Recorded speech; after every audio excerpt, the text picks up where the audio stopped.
Physics में last class में हम लोगों ने प्रत्यावर्ती धारा के जो न्यूमेरिकल्स लगा रहे हैं उसमें से 17 नंबर तक न्यूमेरिकल्स हम लोगों ने सॉल्व किए थे।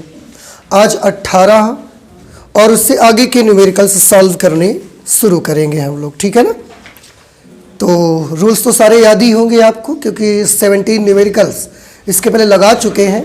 तो 17 न्यूमेरिकल थोड़े नहीं होते हैं, काफ़ी हद तक पर्याप्त होते हैं आपको सारे रूल्स को एक बार रिमाइंड कराने के लिए। तो 18 नंबर में पढ़ रहा हूँ, आप भी ध्यान से सुनिएगा। लिखा हुआ है 220 वोल्ट 50 हर्ट्ज की प्रत्यावर्ती धारा सप्लाई, एक अल्टरनेटिंग करंट की सप्लाई दी जा रही है। इसका वोल्टेज 220 वोल्ट है और फ्रीक्वेंसी 50 हर्ट्ज है। एक 100 ओम के प्रतिरोध तार में धारा भेज रही है, ठीक है। मैं इसका फिगर बनाता हूं तो आपको ज़्यादा आइडिया मिलेगा, ज़्यादा अच्छे से समझ में आएगा। ये एक प्रतिरोध तार है। इस प्रतिरोध तार में मैंने ये ऐसी सप्लाई कर दी जिसका वोल्टेज है 220 वोल्ट और उसकी फ्रीक्वेंसी है 50 हर्ट्ज। सप्लाई 100 ओम के प्रतिरोध तार में हो रही है। तो ये बेटा जो आर है इसका रेसिस्टेंस 100 ओम के बराबर है। प्रतिरोध तार के श्रेणी क्रम में कितने प्रेरकत्व की चौक कुंडली संयोजित करें जिससे धारा की माप पूर्व से आधी रह जाए। कितने प्रेरकत्व की चौक कॉइल इसमें पूछ रहे हैं कि हम कनेक्ट कर दें इसके सीरीज में, ताकि करंट की जो वैल्यू है जो पहले थी वो आधी हो जाए। थोड़ा ध्यान से देखिएगा जरा आप लोग। सर्किट में शुरुआत में क्या है, शुरू में बस इतना है कि इस सोर्स के साथ जो कि अल्टरनेटिंग करंट का सोर्स है, वोल्टेज 220 वोल्ट है, फ्रीक्वेंसी 50 हर्ट्ज है, उसका रेसिस्टेंस 100 ओम एक प्रतिरोधक है, उससे केवल हमने इसको जोड़ रखा है, बस और कुछ नहीं किया। इसमें करंट फ्लो हो रही है, जैसा भी हो रहा है, जो भी हो रहा है, ये शुरू में हो रहा है। अब उन्होंने क्वेश्चन में क्या पूछ लिया कि प्रतिरोध तार के श्रेणी क्रम में कितने प्रेरकत्व की चौक कुंडली संयोजित कर दें। ये जो प्रतिरोध तार लगा हुआ है, हम चाहते हैं कि इसके श्रेणी क्रम में हम एक प्रेरकत्व कुंडली लगाएं, हम एक प्रेरण कुंडली इसमें लगाएं, इंडक्टर कॉइल इसमें लगाएं। लगाने से क्या करना चाहते हैं आप, चौक कुंडली संयोजित करें जिससे धारा की माप पूर्व से आधी रह जाए, ताकि जितनी करंट अभी इस समय फ्लो हो रही है फिर वो लगा देने से करंट की वैल्यू कितनी हो जाए, आधी रह जाए। लगा देते हैं, ये रेसिस्टेंस तो रहेगा, ये ऐसे कॉइल भी हमने लगा दी इस पे। सोर्स वही है, सोर्स बदल नहीं रहा है। सोर्स अभी भी 220 वोल्ट है और 50 हर्ट्ज का सोर्स है। ये आर लगा हुआ है और ये एल हमने और लगा दिया। बस फर्क इतना है कि अगर यहां पर सर्किट में करंट आई है तो यहां पर सर्किट में करंट हम कितनी चाहते हैं, I/2 चाहते हैं सर्किट में करंट। समझ आ रही ना। तो क्वेश्चन समझ में आ गया। फिर से शुरू में क्या किया गया है, शुरू में एक अल्टरनेटिंग करंट के सोर्स के साथ में केवल एक रेसिस्टर कनेक्ट किया गया है और उस रेसिस्टर में हो सकता है कुछ करंट अपना फ्लो हो रही होगी। Suppose that current is I current. उसके बाद क्वेश्चन के मुताबिक वो इस रेसिस्टर के साथ इसके सीरीज में एक इंडक्टर कॉइल भी लगाना चाहते हैं। तो वो ये पूछ रहे हैं कि हम कितने प्रेरकत्व की कुंडली इसमें लगा दें, मतलब उसका L क्या होना चाहिए, कितने प्रेरकत्व की कुंडली लगा दें ताकि करंट जो कि पहले इसमें जितनी भी बह रही थी, अब यहां जब करंट बहे तो वो आधी हो जाए। यहां 10 एम्पियर थी तो यहां 5 हो जाए, यहां 1 एम्पियर थी तो यहां 0.5 एम्पियर हो जाए। आधी चाहिए, चाहे जितनी कर लो आप। L का मान आपको बताना है। तो बड़ा सिंपल है, सॉल्व करते हैं। देखो पहले आप यहां से निकालिए। सबसे पहले दिया क्या क्या गया है नोट करिए। Vrms बेटा आपको दिया गया है 220 वोल्ट। समझ में आ रहा है अब आपको कि सोर्स का जो वोल्टेज है वो Vrms 220 वोल्ट। फ्रीक्वेंसी दी गई है 50 हर्ट्ज, 50 हर्ट्ज की फ्रीक्वेंसी है। जो रेसिस्टर इसमें लगा हुआ है वो रेसिस्टर 100 ओम का लगा हुआ है। हमसे क्वेश्चन में जो पूछा जा रहा है वो L = क्वेश्चन मार्क है, क्योंकि यही हमको मालूम करना है। करंट के बारे में अगर बात करें तो शुरुआत में अगर करंट आई है, शुरुआत में अगर करंट आई है तो बाद में वो करंट कितनी चाहते हैं, I/2 चाहते हैं। ठीक है, तो अब हम सॉल्व करना शुरू करते हैं। सबसे पहले एक काम कर लेते हैं कि प्रारंभ में हमारे पास जब ये सर्किट है उस समय करंट निकाल लेते हैं कि इसकी वैल्यू कितनी है, कितनी करंट फ्लो हो रही थी प्रारंभ में करंट माना कितना गया है I1। I का फॉर्मूला क्या होगा, देखो ध्यान से, ये वोल्टेज है और ये परिपथ का प्रतिरोध है, इसके साथ और तो कुछ लगा नहीं है। अगर और कुछ नहीं लगा हुआ है तो सीधे सीधे आप फॉर्मूला क्या लगाओगे, VRMS अपॉन R, ये फॉर्मूला आप लगा देंगे VRMS अपॉन R। अगर इसके साथ कुछ और जुड़ा होगा तो हम R की जगह पर क्या लेना पड़ता, फिर R की जगह हमको उसकी प्रतिबाधा लेनी पड़ती, Z लेना पड़ता। लेकिन शुरुआत में तो इसके साथ केवल R है तो केवल R हमको लेना पड़ेगा। I1 की जगह पर मैं I लिख लूंगा। VRMS की वैल्यू भैया कितनी है 220 और R की वैल्यू भैया कितनी है 100। एक जीरो से एक जीरो कैंसिल, एक जीरो से इसका एक अंक में दशमलव लग गया, तो I की वैल्यू कितनी आ गई बेटा 2.2 एम्पियर। मतलब कहने का कि जब हमने ये इंडक्टर कॉइल इस रेसिस्टर के साथ में जोड़ा नहीं है उस समय सर्किट में कितनी करंट जा रही है 2.2 एम्पियर। बट हमको ये नहीं पता लगाना, हमें पता लगाना है कितने प्रेरकत्व की कुंडली मुझे लगानी चाहिए ताकि करंट हाफ हो जाए। ठीक है, अब दूसरी कंडीशन ले लेते हैं, द्वितीय शर्तानुसार। बाद में जो भी क्वेश्चन उन्होंने बदला हुआ है उसके मुताबिक सर्किट में करंट कितनी फ्लो होनी चाहिए, आंसर है I/2। अच्छा, यहां से अगर करंट निकालोगे तो करंट का फॉर्मूला क्या देना पड़ेगा आपको, करंट का फॉर्मूला होगा VRMS अपॉन, बताइए R लिखें L लिखें, क्या लिखना चाहिए, Z लिखना चाहिए। क्यों, क्योंकि यहां पर दो कंपोनेंट एक साथ आ गए और दो कंपोनेंट एक साथ आ गए तो फिर आपको क्या लेना पड़ेगा, Z आपको लेना पड़ेगा। I2 की वैल्यू कितनी है देखो I/2, तो इसकी जगह पर मैंने कर लिया I/2। VRMS की वैल्यू 220 वोल्ट। Z कैसे निकालोगे, कौन सा सर्किट है, can you tell me, LR circuit, L है R है, LR सर्किट का इंपीडेंस कैसे निकालते हैं, प्रतिबाधा √R² प्लस XL स्क्वेयर। ठीक है, इसे सॉल्व कर लीजिए। I की जगह पर बउआ क्या लिखोगे 2.2। अब 2.2 अपॉन 2 करेंगे भैया तो आपको नहीं लगता ये 1.1 बन जाएगा, is equal to 220 upon √R²। R की वैल्यू बेटा कितनी है, आप एक काम करो अभी लिखा रहने दो। अच्छा, दशमलव हटाया, जीरो बढ़ा दिया, इससे हमने कैंसिल कर दिया, 11 दूना 22, 200 आ गया। आया 200 कैंसिल होके, ये इधर आ जाएगा, एक के साथ गुणा करेगा तो √R² plus XL² √R² plus XL² is equal to 200। 200 है ना इधर की तरफ, दोनों पक्षों का वर्ग कर दो आप। वर्ग करने से लेफ्ट हैंड साइड पे लिखे टर्म का अंडर हट जाएगा और इधर 200 का स्क्वायर हो जाएगा। इसका अंडर हट जाएगा वर्ग करने से, पर R वगैरह की वैल्यू तो लिखनी पड़ेगी ना आपको। R की वैल्यू कितनी है 100, 100 का स्क्वायर कर दिया तो 10,000, तो ये आ गया, plus XL² is equal to, और ये 200 का वर्ग करोगे तो कितना आ जाएगा 40,000 इसका आ जाएगा। ये 10,000 40,000 में माइनस हो जाएगा, तो XL² की वैल्यू आ जाएगी 30,000। समझ आ रहा है आपको? अच्छा, तो XL की वैल्यू बउआ क्या आ जाएगी, √30,000। 30,000 में से आप इसको XL को तब तक देखो, हमको L चाहिए बउआ, XL को तब तक मैं लिख लूंगा 2πfL। याद आया कुछ आपको, बराबर। और इसको बेटा हम लिख सकते हैं, देखो 10,000 का वर्गमूल तो 100 आ गया और रह गया 3। √3 की वैल्यू क्या होती है 1.732। समझ आया कि नहीं आया?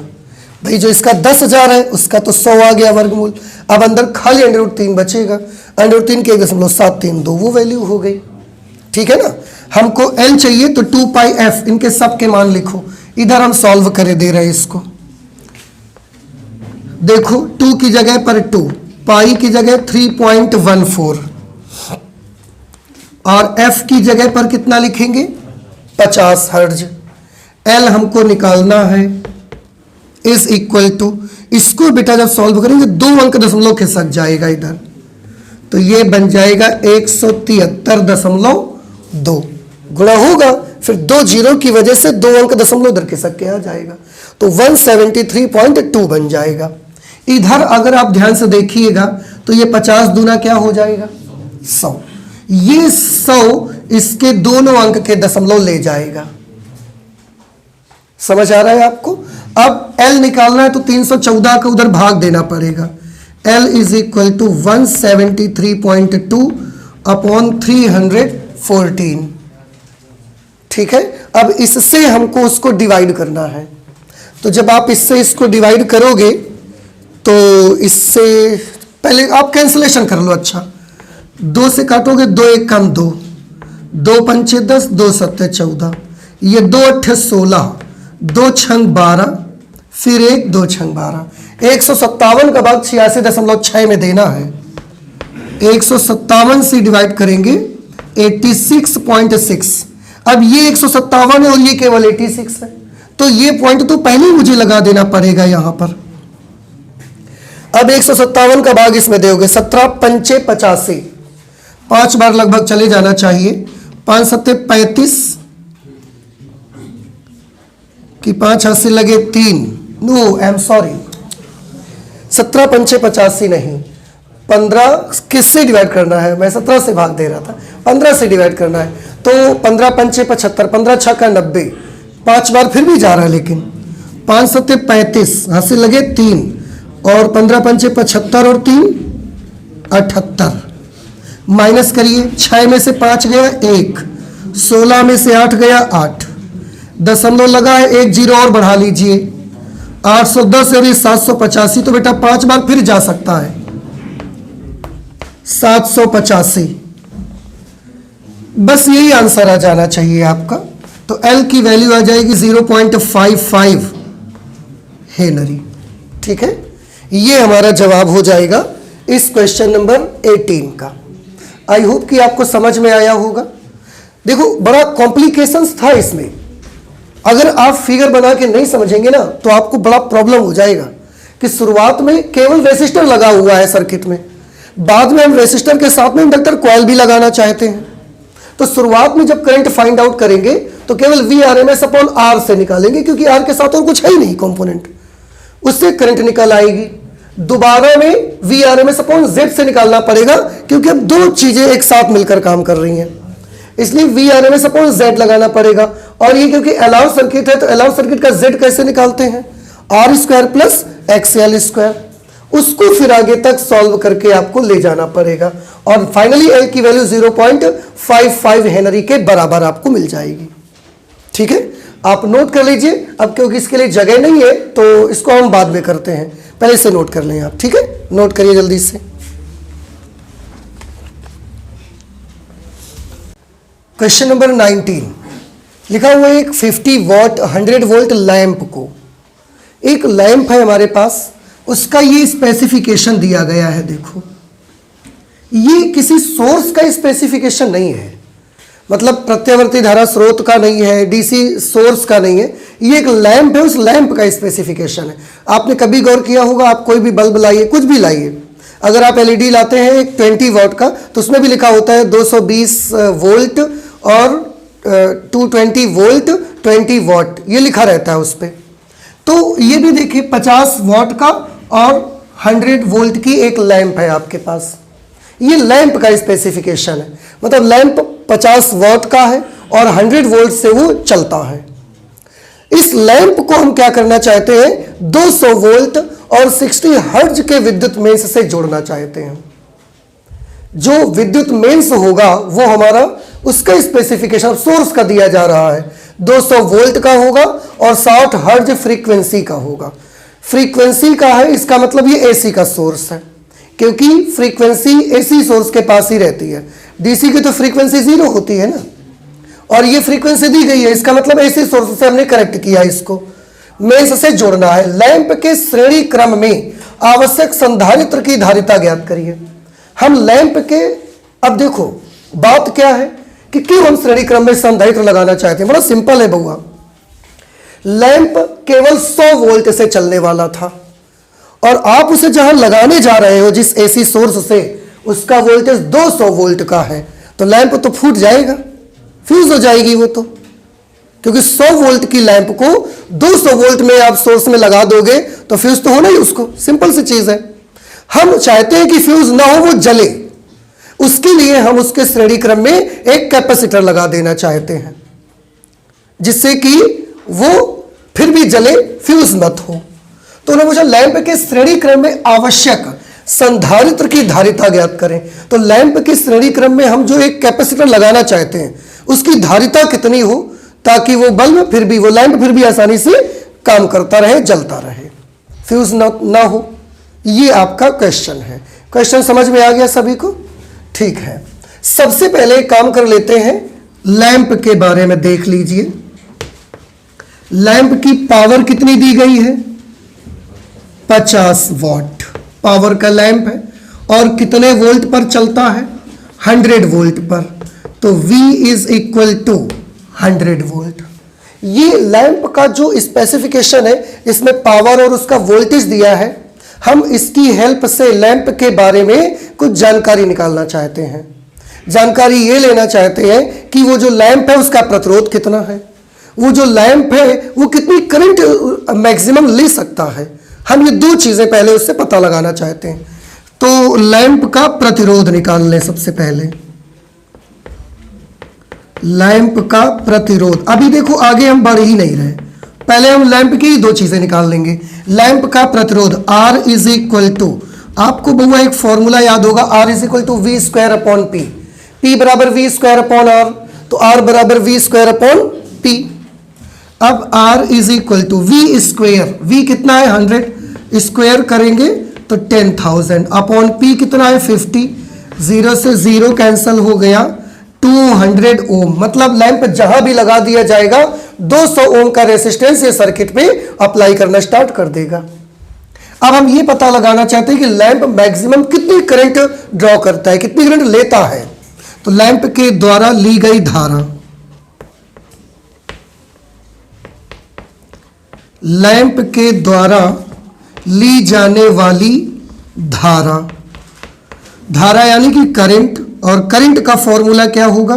V अपॉन R, या V अपॉन R से आप निकाल सकते हो, या P अपॉन V से निकाल सकते हो। करंट का एक फॉर्मूला और होता है ना, V अपॉन नहीं, P अपॉन V। आपको याद होगा P बराबर VI सूत्र होता था, V इधर भेजेंगे तो VI बन जाएगा, तो I बराबर P अपॉन V। आप V अपॉन R से भी निकाल सकते थे, दोनों से आ जाएगा। P की जगह पर बेटा क्या लिखी जाएगी? 50 वॉट, और V की जगह पर क्या लिखेंगे हम? 100 वोल्ट। इस तरह से बेटा ये क्या आ जाएगा? 1/2 एम्पियर। मतलब कहने का ये जो हमने निकाले ये सब क्या है? आंसर ये हमने ये पता लगा लिया कि जो लैंप आप सर्किट में कनेक्ट करना चाहते हैं उसका प्रतिरोध है 200 ओम, और वो सर्किट में से उसको जलने के लिए मैक्सिमम कितनी करंट ले सकता है? 1/2 एम्पियर। इससे ज्यादा करंट हम उसको नहीं दे सकते। इससे ज्यादा करंट दिया नहीं कि लैंप खत्म। समझ आ रहा है आपको? तो 1/2 एम्पियर की करंट ही मैक्सिमम वो ले सकता है, इससे ज्यादा करंट आप सप्लाई नहीं देंगे उसको। तो कुछ भी करिए, 200 वोल्ट के सोर्स से जोड़िए, कुछ भी करिए आप, लेकिन उसमें करंट कितनी बहनी चाहिए? हाँ, ये हम आपको समझाना चाहते हैं। देखिए फिर से, लैंप का रेसिस्टेंस कितना है? 200 ओम, और वो ज्यादा से ज्यादा कितनी करंट को अपने अंदर से पास होने दे सकता है?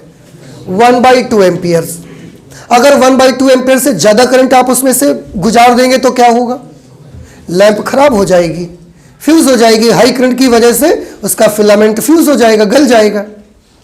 तो क्या चाहिए? आंसर है, मकसद तो ये है कि आप जहां भी इसको जोड़िए जाके, हम कहते हैं आप 200 वोल्ट में ना लगाओ, आप 1000 वोल्ट में लगाओ जाके। लेकिन जब करंट उसमें से गुजरे तो 1/2 एम्पियर ही गुजरनी चाहिए, करंट इतनी चाहिए मुझे उस पर, क्योंकि हम जानते हैं कि अगर इससे थोड़ी सी भी करंट ज़्यादा हो गई तो फिलामेंट फ्यूज होने वाला है उसका, तो इससे ज़्यादा करंट नहीं दे सकते हम उसका। प्रतिरोध उसका खुद का है फिलामेंट का, और इतनी करंट वो मैक्सिमम ले सकता है, इससे ज़्यादा करंट आपको नहीं भेजनी है उस पर, ये बहुत याद रखें। मैक्सिमम आप इतनी करंट भी भेज सकते हैं, ठीक है ना। ओके, अब इसको किनारे करिए, फिर से क्वेश्चन पर आ जाते हैं। ये लैंप की बात हो गई, इसको हमने जोड़ा इतने मेंस से, 200 वोल्ट था, 60 हर्ट्ज फ्रीक्वेंसी उसकी है। लैंप के श्रेणी क्रम में आवश्यक संधारित्र की धारिता ज्ञात करिए, और लैंप के सीरीज में हम एक कैपेसिटर भी लगाना चाहते हैं, तो उसका कैपेसिटेंस आप बताइए कितना होगा। तो मैं इसका भी एक फिगर बना के आपको दे देता हूं। ये लैंप लगा दिया सबसे पहले हमने, यहां पर हम जोड़ देते, ये एक लैंप, यहां पर लैंप यानी कि बल्ब, रोशनी का सोर्स। तो ये एक लैंप लगा दिया, और लैंप के सीरीज में बेटा हम क्या लगाना चाहते हैं, कैपेसिटर लगाना चाहते हैं। और इसको हमने किस सोर्स से चला दिया, एसी सोर्स से लगाया, जिसका वोल्टेज भैया कितना है 200 वोल्ट, और फ्रीक्वेंसी बेटा 60 हर्ट्ज है उसकी। ये संधारित्र है, और इस लैंप का अपना कुछ ना कुछ रेसिस्टेंस है। इसमें आप ये नोट कर लेते हैं कि क्या दिया गया है। यहां पर देखो, इसका रेसिस्टेंस हमें मालूम हो चुका है 200 ओम, धारिता हमको मालूम करनी है। सोर्स के बारे में देखिए, सोर्स का जो V है, VRMS, वो कितना लगाया हमने 200 वोल्ट। सोर्स की फ्रीक्वेंसी कितनी है 60 हर्ट्ज फ्रीक्वेंसी है, ठीक है। अब ये सर्किट कौन सा हो गया बता सकते हैं, CR सर्किट है ये। अब CR सर्किट में अब हम कैसे पता लगाएं कि C कितना लगाना चाहिए, तो हमारे पास एक चीज हमें पता है कि आप C लगाओ, L लगाओ, कुछ लगाओ, पर सर्किट में कसम से धारा 1/2 एम्पियर से ज्यादा नहीं चाहिए। करंट हमको कितने चाहिए 1/2 एम्पियर। तो आप जानते हैं हम करंट का फॉर्मूला ही यहां पर अप्लाई करेंगे। करंट का फॉर्मूला अप्लाई कर देंगे तो I का फॉर्मूला क्या लगाएंगे, VRMS अपॉन Z। क्यों, क्योंकि एक से ज्यादा कंपोनेंट इसके पास है। समझ आ रहा है कुछ आपको, नहीं आ रहा है, आ रहा है। I की जगह पर क्या लिखना है, कितनी करंट चाहिए 1/2 एम्पियर, इससे ज्यादा नहीं। तो I की जगह पर 1/2 एम्पियर। VRMS बउआ कितना है 200, और Z को कैसे सॉल्व करेंगे, तो √R² प्लस XC²। ना समझ में आई बात आपको। अच्छा, क्रॉस मल्टीप्लाई करवा लो, ये इधर आ जाएगा और ये 400 कर देगा इसको, तो ये बन जाएगा √R² plus XC² is equal to 400। समझ आया। अब दोनों पक्षों का वर्ग कर दीजिए, वर्ग कर देंगे तो ये बच जाएगा R² प्लस XC², और इसका वर्ग करेंगे तो 4 का 16, और ये 4 जीरो और साथ में आ जाएंगे। R की वैल्यू भैया कितनी आई थी 200 ओम, 200 का वर्ग करोगे 40,000, ये 40,000 जाके इसमें माइनस हो जाएंगे 1,60,000 में। 1,60,000 में 40,000 माइनस हो गए, 1,20,000 बचा। तो XC² की वैल्यू आ गई 1,20,000। इतना समझ आ रहा है कि नहीं आ रहा है, नहीं आ रहा है, आ रहा है। फिर XC की वैल्यू क्या होगी, स्क्वायर रूट करेंगे, स्क्वायर रूट करेंगे तो 4 जीरो का वर्गमूल होने पर 2 जीरो बचेंगे, और 12 का वर्गमूल होने पर 2√3 बचेगा। थोड़ा सा सोचिए आप, 4 जीरो का वर्गमूल से 2 जीरो, और 12 का वर्गमूल 2√3, मतलब ये आ गया 200√3। भाई 2 जीरो फिर 2√3, तो 200√3 लिख दिया हमने। XC, हमें तो C तक पहुंचना है। C का फॉर्मूला याद करिए क्या होता है, 1/2πfc इज इक्वल टू 200√3। ठीक, अब इसकी वैल्यू अप्लाई करनी है भाई। इस पे वैल्यू लिखेंगे तो आप एक काम कर लो, चाहे तो नंबर पलट लो, पहले पलट देंगे तो यह आ जाएगा 2 pi F C is equal to 1/200 √3। इसको पलट दिया तो इसको भी तो पलटना पड़ेगा, ये ऐसा बन जाएगा। अब मान लिखो सारे, तो 2 की जगह 2 लिख दिया, पाई की जगह 3.14, एफ की जगह पर क्या आएगा 60 into C is equal to 1/200 solve करके सी की वैल्यू निकालनी है। देखो आपको भाई, आप एक काम कर लो, एक जीरो हटाओ, एक अंक दशमलव यहां खिसका लीजिए, ठीक। अब 6 से इसको डिवाइड करिए, गुणा करिए, 6 दूना कितना हो गया 12, और 12 का गुणा करिए, 12 चौके 48, हासिल लगाए 4, 12 एकम 12 4 16, हासिल लगा 1, 12 तिया 36 और 1 37, सी बराबर 1/200 तो सी बराबर क्या आ जाएगा 1/200 और इसी के साथ ये भाग में आ जाएगा 376.8। ऐसे ही तो बना भैया ये। देखो आप दशमलव हटाएंगे, जीरो बढ़ाएंगे, वो जीरो ये जीरो से खत्म हो जाएगा, ठीक। और सॉल्व करिए, c इज इक्वल टू 1/, अब इनको मल्टीप्लाई करना है आपको, और √3 का मान भी लेना है, और या तो √3 से ऊपर नीचे गुणा करवा दीजिए। आप √3 का ऊपर गुणा करवाओगे तो क्या मिल जाएगा √3, और नीचे जब √3 का गुणा करवाओगे तो ये क्या बन जाएगा 3 बन जाएगा। अब 3 का गुणा 20 से हुआ कितना हो गया 60, 60 का गुणा इससे करवा के लिख दो भाई, 6 8 48, 80 लगे 4, 6 रंग 36 4 40, 80 लगे 4, 6 7 42 4 46, 80 लगे 4, क्षेत्र का 18 और 4 22। एक बार फिर से चेक कर लेते हैं, √3 का ऊपर नीचे गुणा किया, √3 ऊपर दिख रहा है, जिस √3 का नीचे गुणा करोगे वो √3 गुणे √3 3 बना लेगा।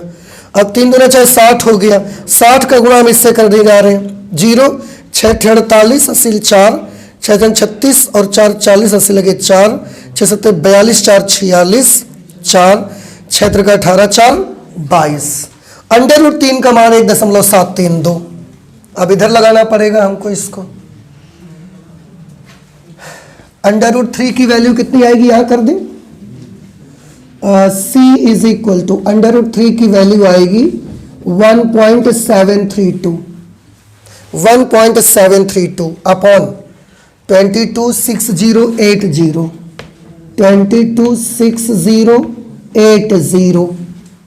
अब इसको कैसे सॉल्व करना है, एक काम कर लेते हैं, इसमें हम 10 की घात 6 का गुणा करवाएंगे और 10 की घात -6 का भी गुणा करवाएंगे। ठीक रहेगा कि नहीं ठीक रहेगा, पहले तो ये देख लो भाई, ठीक रहेगा। 10 to the power +6 into 10 to the power -6, 10 to the power 0 बनेंगे, और 10 टू द पावर 0 का मान क्या होता है 1, वही आ जाएगा, ठीक है। इस 6 को ना 6 जीरो इसको दिलवाना चाहते हैं, बहुत कमी है ऊपर 0 की, 6 जीरो दिलवा दो। जब 6 जीरो आप दोगे ना तो पहले 3 जीरो तो इसके दशमलव हटाने में लग जाएंगे, खाली 3 जीरो केवल आपको दिखेंगे इस पे।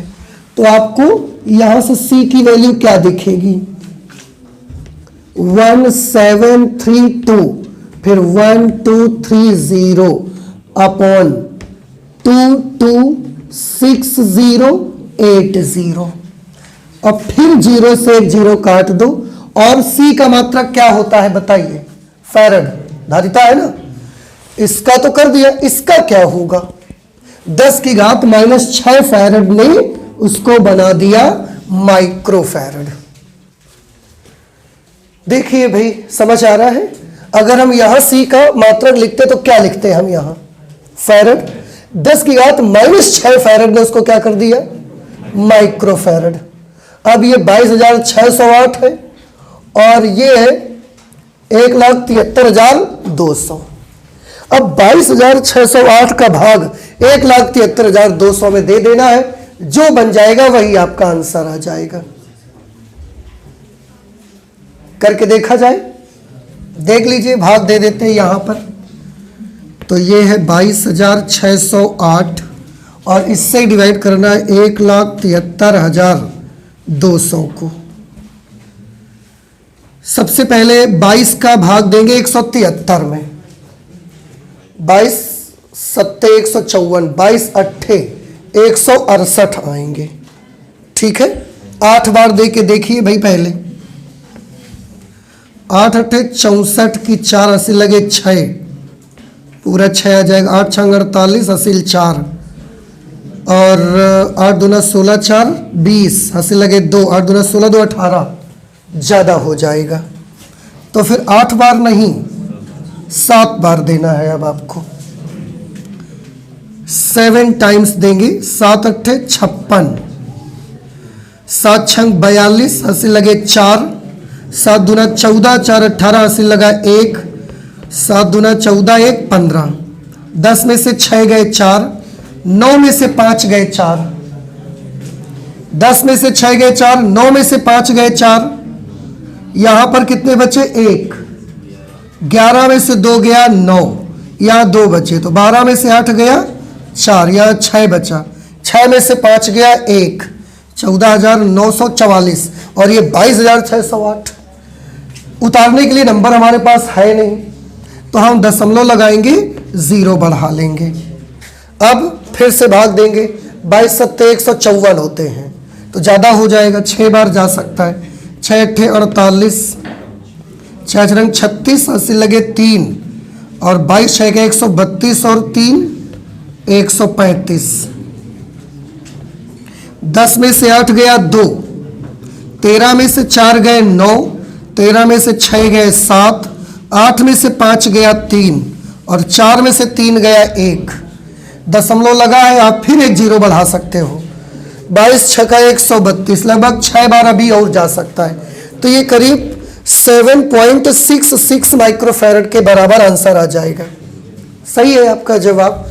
तो इसका जो फाइनल आंसर आएगा, ये सी की जो इसके बाद कैलकुलेशन के बाद जो आंसर आपको मिलेगा, वो आंसर बुआ यहां हम लिखे दे रहे हैं। उस आंसर को सी की वैल्यू आपको मिलेगी 7.66 माइक्रोफैरड। आप बताएं, आपको समझ आया कि नहीं आया? आ गया समझ में? इस प्रकार के जो क्वेश्चंस होंगे उनमें बुआ कैलकुलेशन तो थोड़ी ज्यादा रहेगी, कैलकुलेशन थोड़ी ज्यादा होगी। और इसीलिए देखिए, हम आपको ये नहीं बोलते हैं कि कैलकुलेशन कर लीजिएगा जाके, हम खुद उसको जो भी करना रहता है, गुणा भाग कितना भी बड़ा है, हम आपको उसको करके दिखाते हैं। ठीक है, इसलिए आप भी इसकी प्रैक्टिस करिए। ये सब कैलकुलेशंस के छोटे मोटे मेथड्स हैं, आपको आने चाहिए और इस तरीके से आपका जवाब 7.66 माइक्रोफैरड के आसपास आ जाएगा। इतनी धारिता का संधारित्र लगाओगे, जब इतनी धारिता का संधारित्र लगाओगे तो बड़ी आसानी से ये बल्ब जलता रहेगा, ये लैंप चलती रहेगी आपके। अब आप बताएं, क्वेश्चन को सॉल्व कैसे किया है इस पर मत जाइए, वो तो simply plus minus division multiplication ही हुआ है। तरीका समझ आया कि नहीं आया? कि लैंप अगर दिया है तो लैंप का रेसिस्टेंस निकाल लो, लैंप मैक्सिमम कितनी करंट से चलेगा वो निकाल लो, और उसके साथ कुछ भी आप जोड़ो, पर करंट हमको उतनी ही चाहिए। उससे ज्यादा करंट अगर हो जाएगी तो लैंप फ्यूज हो जाएगी, तो उससे ज्यादा करंट नहीं सप्लाई दे सकते उसको। तो करंट का सूत्र से ही हम आगे बढ़ते चले गए और ये देखिए हमने कर लिया। कोई डाउट है तो बताएं, नहीं तो इजाजत दे कि हम अगले क्वेश्चन 20 नंबर को आपको सॉल्व करके दिखाएं। इजाजत है? आ गया है समझ में? इसको हम सॉल्व साफ करे दे रहे हैं क्योंकि ये भाग है, भाग आप भी करना जानते हो, आपने देख लिया है, बस इसको इतना ही काम है इसका। चलिए 20 नंबर क्वेश्चन मैं पढ़ रहा हूं, आप ध्यान से सुनिएगा। लिखा है संलग्न प्रत्यावर्ती धारा परिपथ, मतलब इस क्वेश्चन के साथ एक प्रत्यावर्ती धारा का परिपथ लगा हुआ है। ये लगा हुआ है, देखो इसमें एक रेसिस्टेंस है, एक इंडक्टर कॉइल है। रेसिस्टेंस 100 ओम का है, इंडक्टर कॉइल का इंडक्टेंस 0.1 हेनरी है। ये वोल्टेज का सोर्स है 10 sin 1000t। इतनी सारी चीजें चित्र में ही लिखी हुई है अपने आप से। चित्र को देखिए और इसमें बहुत सारे क्वेश्चन पूछे गए, 5 क्वेश्चन पूछे गए। उन 5 क्वेश्चंस के बारी बारी से जवाब देने हैं आपको। लिखा है संलग्न प्रत्यावर्ती धारा परिपथ में ज्ञात करिए। नंबर 1 प्रेरक L का प्रतिघात ज्ञात करिए। नंबर 2 संपूर्ण परिपथ की प्रतिबाधा ज्ञात करिए Z। L का प्रतिघात मतलब क्या बताना है, XL। संपूर्ण परिपथ की प्रतिबाधा मतलब Z। परिपथ में धारा का शिखर मान I0, धारा का शिखर मान। लगाई गई वोल्टता तथा परिपथ में धारा में कलांतर। लगाई गई वोल्टता और परिपथ की धारा में कलांतर, वोल्टता और धारा के बीच कलांतर फाई पता लगाना है आपको। L के सिरों के बीच वोल्टता का शिखर मान, L के सिरों के बीच जो वोल्टेज है उसकी पीक वैल्यू आपको मालूम करनी है कितनी है। ठीक है, बस इतना सा है। देखो हम नहीं लिख रहे हैं क्योंकि R लिखा ही है, L लिखा ही है। ये वोल्टेज की इक्वेशन है। सबसे पहले हम एक काम कर लेते हैं कि इसकी तुलना करवा लेते हैं बेटा। V इज इक्वल टू भैया क्या है यहां पर 10 sin 1000t। अब हम इसकी तुलना कर लेंगे की तुलना V is equal to V0 sin omega t से करने पर जब आप तुलना करोगे तो V0 की वैल्यू बेटा क्या मिलेगी आपको 10 वोल्ट। अच्छा, ओमेगा की वैल्यू आपको क्या मिलेगी 1000 और ओमेगा का यूनिट क्या होता है रेडियन पर सेकंड। ये हमारा जो छोटी मोटी जानकारी मुझे यहां से मिली वो हमने निकाल लिया। अब एक एक पार्ट को सॉल्व करेंगे। सबसे पहले फर्स्ट पार्ट पे आइए। प्रेरक L का प्रतिघात मालूम करना है। प्रेरक L का प्रतिघात काहे से प्रदर्शित करेंगे आप इसको XL। XL की वैल्यू क्या होती है ओमेगा L। ओमेगा की वैल्यू दी गई है आपको 1000 रेडियन पर सेकेंड और L की वैल्यू बेटा लिखिए 0.1 हेनरी। तो 0.1 सॉल्व करेंगे तो कितना आ जाएगा XL की वैल्यू 100 ओम आ जाएगी। 1 0 1 दशमलव चला जाएगा, 100 ओम इसकी वैल्यू आ जाएगी। ओके, सेकंड पार्ट संपूर्ण परिपथ की प्रतिबाधा।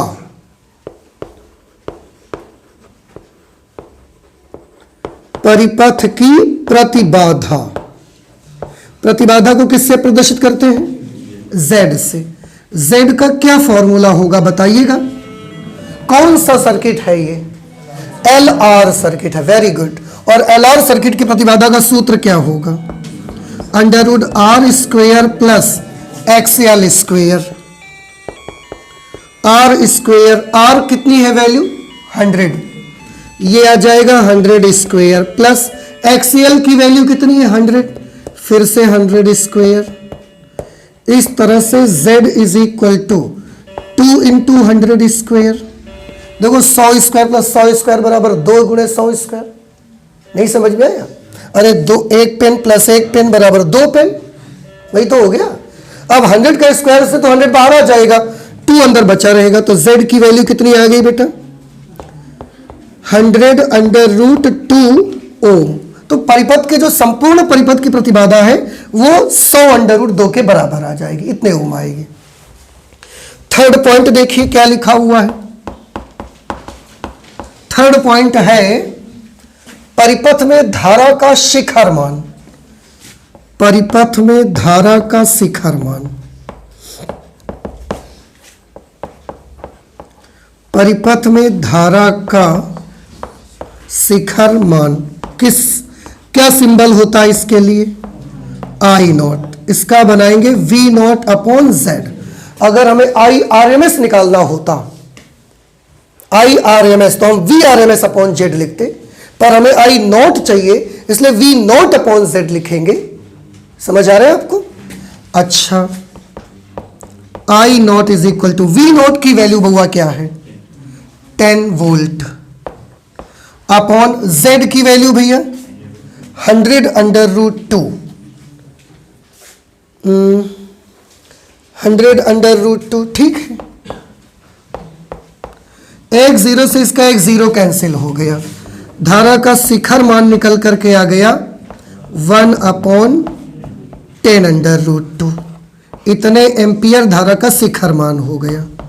फोर्थ पार्ट देखिए, लगाई गई वोल्टता तथा परिपथ की धारा में कलांतर। वोल्टता और परिपथ की धारा में कलांतर चाहिए। अब हमको कलांतर अगर फाई है तो क्या आप बता सकते हैं कि एल आर सर्किट के लिए tan फाई की वैल्यू क्या होगी? हाँ जी, ओमेगा एल बटे आर। Very good. हम एक्सीएल बटे आर भी तो लिख सकते हैं। आप एक्सीएल बटे आर से निकाल लो, ओमेगा एल बटे आर से भी आएगा, पर आप एक्सीएल अपॉन आर से निकालिए। एक्सीएल की वैल्यू कितनी आई थी? एक्सीएल देखो यहां सॉल्व किया था बेटा हमने, 100 ओम आया था, तो एक्सीएल 100, आर भी 100 है यहां पर, तो देखो कैंसिल होके क्या बन जाएगा tan फाई 1 आ गया, 100 अपॉन 100 एक ही तो आएगा। अब tan फाई बराबर 1, तो हम लिख सकते हैं tan phi is equal to tan 45 degree. क्यों? क्योंकि tan 45 डिग्री का मान 1 के बराबर होता है। इस तरीके से जब आप तुलना करोगे तो फाई की वैल्यू कितनी मिलेगी आपको? 45 डिग्री। इसका मतलब है कि धारा और वोल्टेज के बीच का कलांतर कितने का है? सर्किट में 45 डिग्री कलांतर है दोनों के बीच में। एल के सिरों के बीच वोल्टता का शिखर मान एल, यानी कि जो प्रेरकत्व है इसके सिरों के बीच वोल्टेज चाहिए, वो भी वोल्टेज का शिखर मान चाहिए। तो एल के सिरों के बीच वोल्टता का शिखर मान,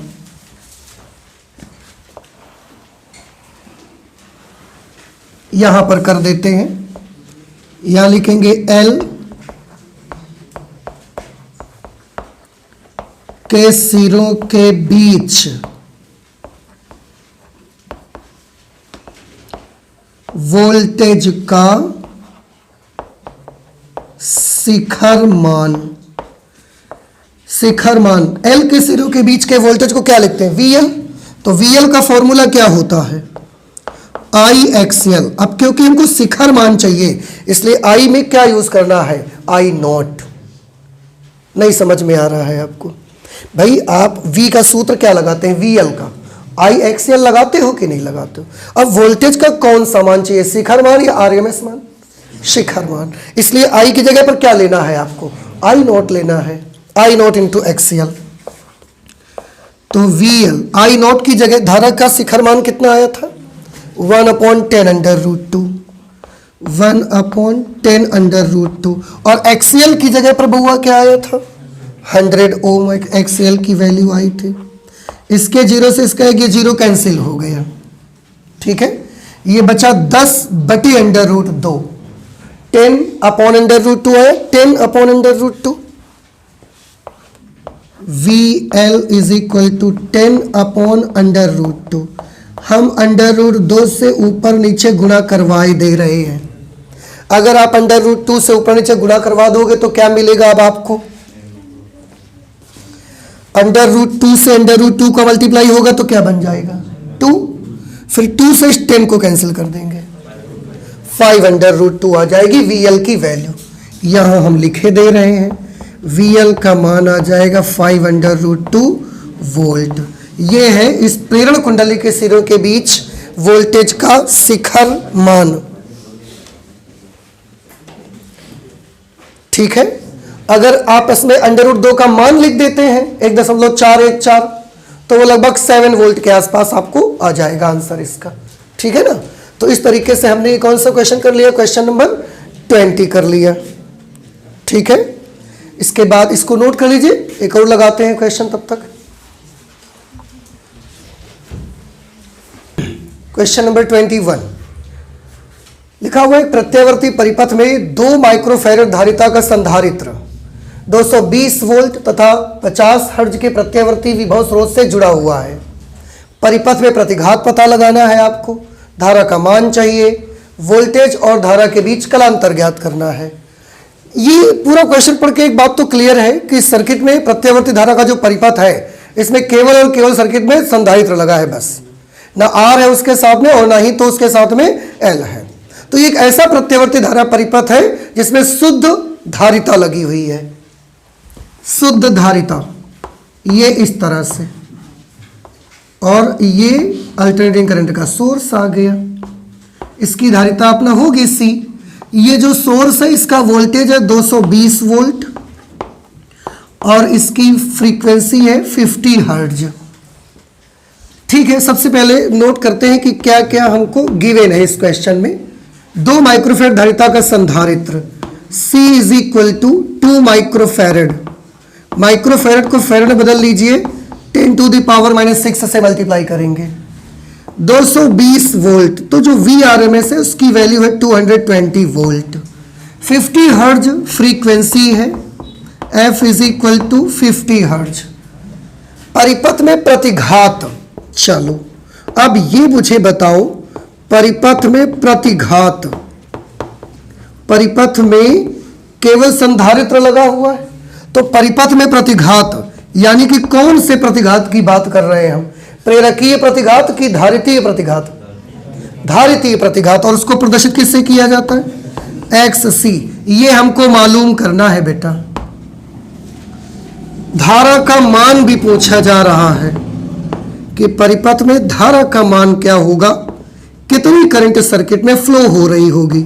धारा का मान मतलब IRMS पूछा जा रहा है। वोल्टेज और धारा के बीच कलांतर भी पूछा गया है, तो वोल्टेज तथा धारा के बीच कलांतर, वोल्टेज और धारा के बीच कलांतर फाई की वैल्यू पूछी जा रही है। अब कैसे आप निकालेंगे एक एक करके? प्रतिघात के लिए सबसे पहले देखो, हम जानते हैं कि XC का फॉर्मूला क्या होता है? 1/ωc। ओमेगा के लिए क्या लिख सकते हैं? 2πfc। आप 2 की जगह 3.14, f की जगह 50, c की जगह पर ये c की वैल्यू लिखनी है। ये क्वेश्चन मैं सॉल्व नहीं कर रहा हूं, आप करिएगा। मैं आपको यहां तक पहुंचा दे रहा हूं, इसके बाद वैल्यू लिखनी है, आपको कैलकुलेट करना है।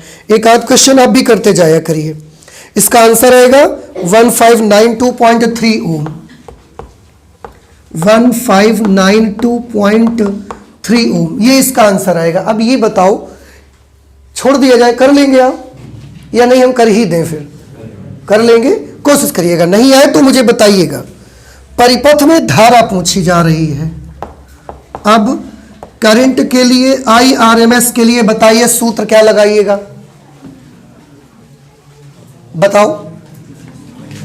VRMS अपॉन Z होता है, पर यहां प्रतिबाधा के लिए तो केवल संधारित्र ही लगा हुआ है ना, तो केवल उसी का प्रतिरोध आप लिख लो बस, XC। VRMS आपको मालूम है और XC यहां से निकाल चुके होंगे आप तब तक, वो लिख लीजिएगा। इसकी वैल्यू बहुआ आ जाएगी 0.138 एम्पियर। 0.138 एम्पियर इसकी वैल्यू आएगी। वोल्टेज तथा धारा के बीच कला संबंध ज्ञात कीजिए, कलांतर ज्ञात कीजिए। बता सकते हैं कैसे निकाला जाए? वैसे तो सूत्र आप लगा सकते हैं, tan phi is equal to XC upon R, पर R तो इसमें है नहीं, 0 है, तो XC अपॉन 0 हो जाएगा। और XC अपॉन 0 का मतलब इन्फिनिटी, और tan phi बराबर अगर इन्फिनिटी है तो ये कब हो सकता है? जब phi 90 डिग्री होगा। देखो, और कुछ मत करिए भाई, शुद्ध धारिता लगी हुई है। अब आप याद करके मुझे बताइए कि परिपथ में, प्रत्यावर्ती धारा परिपथ में जब शुद्ध संधारित्र होता है, शुद्ध धारिता होती है, तो वोल्टेज और धारा के बीच कलांतर क्या होता है? 90 डिग्री तो होता है। तो कुछ कैलकुलेट करने की आवश्यकता नहीं है, हम सीधे सीधे नोट कर सकते हैं, क्योंकि ये हमारा नॉलेज कहता है कि शुद्ध धारिता वाले प्रत्यावर्ती धारा परिपथ में वोल्टेज और धारा के बीच का कलांतर 90 डिग्री का होता है। चलो ठीक है, 90 डिग्री होता है, पर अग्रगामी कौन होता है बता सकते हैं आप? हाँ, वोल्टेज और धारा अग्रगामी कौन होता है? धारा वोल्टेज से कला में 90 डिग्री अग्रगामी होती है, बिल्कुल सही है। पश्चगामी कौन होता है? वोल्टेज। अग्रगामी कौन होता है? करंट। और दोनों के बीच कलांतर कितना होता है? 90 डिग्री। तो आप चाहो तो कैलकुलेट कर सकते हो, नहीं तो डायरेक्ट भी लिख सकते हो, कोई इससे प्रॉब्लम नहीं है, क्योंकि ये तो हमने अलग अलग सर्किट पढ़े हुए हैं ना। तो ये हो गया हमारा ये क्वेश्चन नंबर 21। ये दोनों पार्ट आपको सॉल्व करने, आंसर निकालने हैं, ठीक है। आज हम लोग फिर न्यूमेरिकल्स इतने रख लेते हैं, आगे और भी न्यूमेरिकल्स हम लोग सॉल्व करेंगे, लेकिन अगली क्लास पे कर लेते हैं, ठीक है। तो आज फिजिक्स में इतना ही रखते हैं, चलते हैं, मिलते हैं अगली क्लास में। Thank you.